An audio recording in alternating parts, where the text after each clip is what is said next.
مختصر بات یہ عید الاضحیٰ کے حوالے سے کہ عید الاضحیٰ کے موقع پر نبی کریم صلی اللہ علیہ وسلم کا طریقہ کار کیا تھا.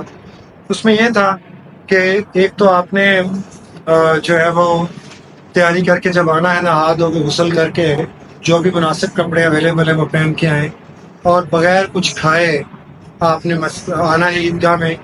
کھلی جگہ پہ عید پڑھنا جو ہے وہ سنت ہے اور وہاں ہی پڑھنی چاہیے. اور الحمدللہ ہم نے عید الفطر بھی کھلے میدان میں پڑھی گراؤنڈ میں ساتھ. اور انشاءاللہ اگر موسم اچھا ہوا کوئی ایسی کیفیت نہ ہوئی تو پھر بھی کھلے میدان میں ہوگی. وقت کیا ہوگا یہ انشاءاللہ کنوے کر دیا جائے گا بعد میں. تو اس میں بغیر کچھ کھایا آنا ہے اور قربانی کا جو جانور ذبح کرنا ہے وہ عید کی نماز سے پہلے ہرگز نہیں کرنا. نبی کریم صلی اللہ علیہ وسلم گزر رہے تھے عید کی نماز کے لیے جا رہے تھے تو ایک گھر سے آپ نے خون نکلتا ہوا دیکھا نالی کے راستے سے. تو آپ نے ان کا دروازہ کھٹکھٹایا بلوایا اس کو. تو آپ کا صحابی تھا کہا یہ تم نے کیا کیا؟ تو کہنے لگا اللہ کے رسول اب دیکھیے گا نیت اس کی اچھی تھی. میں نے سوچا کہ جو غریب مسکین ہے ان کو جلدی گوشت جو ہے وہ مل جائے تاکہ یہ بھی کھا سکیں. اب نیت اس کی کتنی شاندار تھی. کہا ایسا نہیں. کہا تیری نیت ضرور اچھی تھی مگر اللہ کے ہاں یہ قربانی نہیں ایک صدقہ ہے بس گوشت کھا لو بات ختم. تیری قربانی نہیں ہوئی. یعنی عید کی نماز سے پہلے قربانی کا جانور ذبح نہیں کیا جا سکتا. قربانی کا جانور کیا ڈیمانڈ ہے کہ قربانی کا جانور جو ہے وہ موٹا تازہ ہونا چاہیے. بکرا ہے یا وہ دھوتا ہونا چاہیے 2 داندہ اور اس سے کم کا نہیں ہونا چاہیے.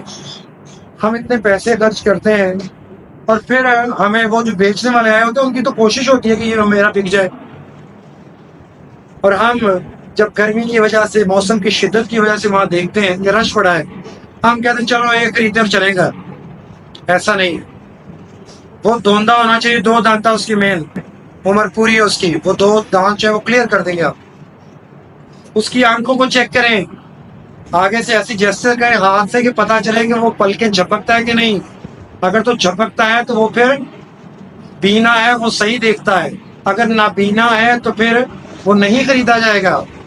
اس کے کان چیک کریں وہ کٹا ہوا نہیں ہے. کوئی ایسی بدنما کیفیت تو نہیں ہے اس کے کانوں میں کوئی ایسا جو ہے وہ کان کٹا اس میں سوراخ ہو. اس سے بچنا ہے. انتہائی کمزور جانور نہیں لینا کہ بس وہ مشکل ہو چلو ایک رات تو نکال ہی لے گا نا کل کو چھری پھیر دینی ہے. ایسا نہیں کرو. 3 حصے جو کیے جاتے ہیں برسوں سے اسلام کا ایسا کوئی کنسیپٹ نہیں ہے کہ آپ نے قربانی کا جانور کیا ہے تو اس کے 3 حصے کریں. اس سے پہلے ایک بات کرتا ہوں. نبی کریم صلی اللہ علیہ وسلم جب قربانی کا جانور ذبح کرتے تو سیدہ عائشہ سلام اللہ علیہا کو پاس کھڑا کرتے کہتے عائشہ قربانی کے جانور کے پاس کھڑی ہو جاؤ میں اس کو ذبح کرنے لگا. اور پھر جو چھری جس سے اسے تیز کرنے کا حکم ہے یہ نہیں کہ وہ اس کی گردن پہ چل رہی ہے وہ انتہائی تکلیف میں ہو. اسلام ایسا حکم نہیں دیتا. چھری انتہائی تیز ہو. پھر اچھے انداز بسم اللہ واللہ اکبر. کوئی اور الفاظ نہیں ہے کہ یہ لفظ پڑھے اور یہ پڑھے اور یہ پڑھے. ایسا کچھ نہیں ہے. اس ذبح کرنے سے پہلے اس کو پانی پلائیں. چھری اس کے سامنے تیز نہ کریں. پھر جب ذبح کر رہی ہے پوری طرح اس کا خون بہنے دیں. یہ جو فصلی بٹیرے ہوتے ہیں نا یہ کسائی جنہیں پتہ ہی نہیں ہوتا نہ نماز پڑھتے ہیں نہ عقیدہ توحید ہے ان سے چھری نہ بنائیں. ان سے ذبح نہ کروائیں. اور بھائی خود کریں. ان سے پوچھ لیں کیا ہے کہاں چھری پھیرنی ہے کوئی ایسا مسئلہ نہیں. تو خود جو ہے وہ اس کو ذبح کریں اور بسم اللہ واللہ اکبر خود پڑھیں. اس کا اہتمام خود کریں. کچھ نہیں ہوتا. کریں گے تو اپنے اندر اعتماد آئے گا کانفیڈینس آئے گا. ایک بے نماز سے چھری پھرا رہے ہیں آپ. ایک بد عقیدہ سے آپ چھری پھرا رہے ہیں. آپ نے حلال کے پیسوں سے وہ جانور خریدا اور چھری پھیرا ایک بے نمازی کسائی. نبی علیہ الصلوۃ والسلام 100 اونٹ ذبح کرے عید الاضحیٰ کے اوپر. نبی کی طاقت دیکھو کمال. اور نبی کا امتی جو ہے وہ ایک بکرا ذبح نہیں کر سکتا. تو اس کا بھی اہتمام کریں. پھر گوشت کے 3 حصے جو ہیں اسلام میں ایسا کوئی کنسیپٹ نہیں. یہ خود ساختہ بنائے ہوئے.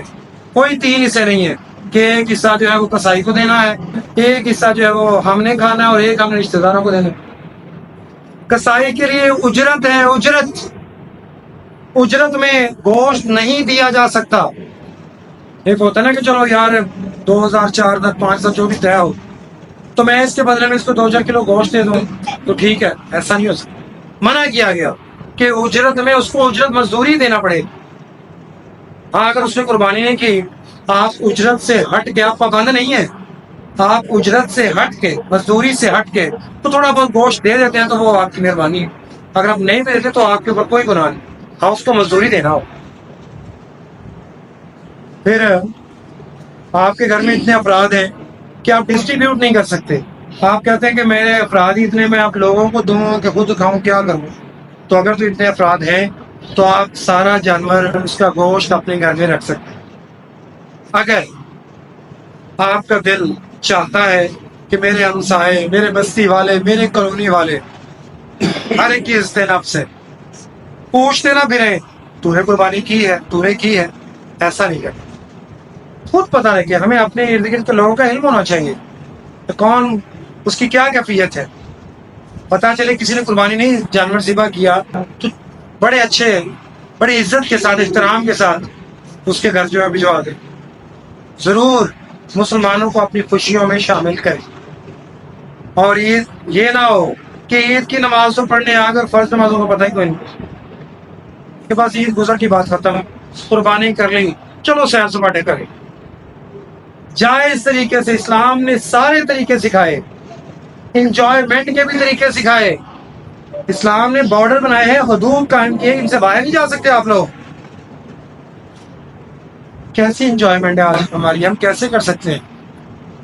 یاد رکھیں ہم فلسطین کے مسلمانوں کو یاد کیجیے گا ان موقعوں پر، ہماری ان ماؤں، ہماری بہنوں، ہماری بچوں، بزرگوں اور جوانوں کو جن کے گھر بار جو اجڑ گئے، یہودیوں نے بمباری کر کے ان کے گھر بسمار کر دیے، ان کی عید کیسی گزری ہو۔ ان کو اپنے دل میں، اپنی دعاؤں میں ضرور رکھیے۔ اللہ سے دعا ہے کہ اللہ ہمیں صحیح معنوں میں اسلام کو سمجھنے اور اس پر عمل کرنے کی توفیق عطا فرمائے۔